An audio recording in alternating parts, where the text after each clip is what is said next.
Now, this will make a lot of Christians angry. What God said can mislead you. Now, I usually liken prophecy to food.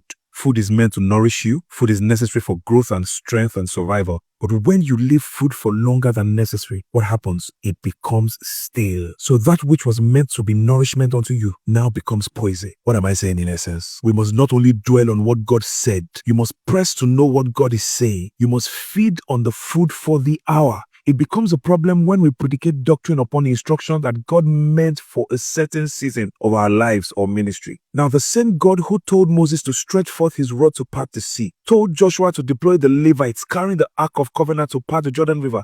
Same problem, different methodologies, because what God said to one leader in a particular season is not necessarily what he would say to the next. The method changed, but the vision did not.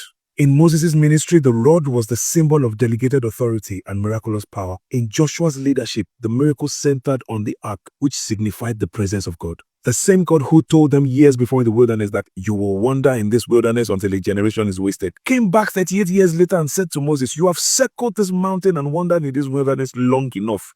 Move. What did Samson do after he killed 1,000 Philistine soldiers with the jawbone of an ass? He dropped it. If it was you or me, we would probably have kept it for future battles. David rejected Saul's armor and killed Goliath with a sling.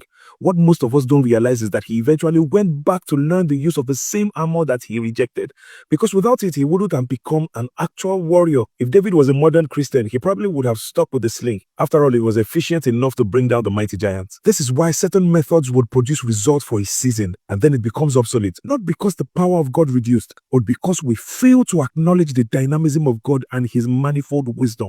That it worked for our fathers does not mean it will work for us. That it was the instruction of God for our fathers in their season does not mean that it is what God is saying for our season. Now, are there ancient landmarks that must not be touched? Of course.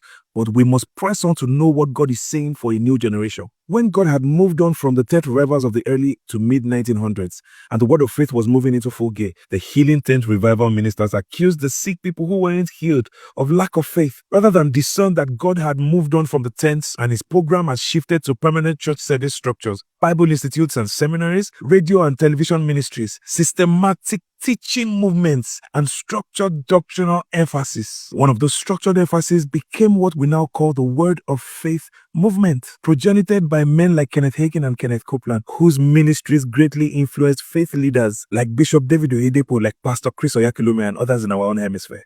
God's method for one generation will be different from another. That's why the move of the Spirit is likened to a flowing river, not a swamp, because stagnant water stinks. The methods are never set in stone. Don't be too fixed on what God did that you are blind to what he is doing.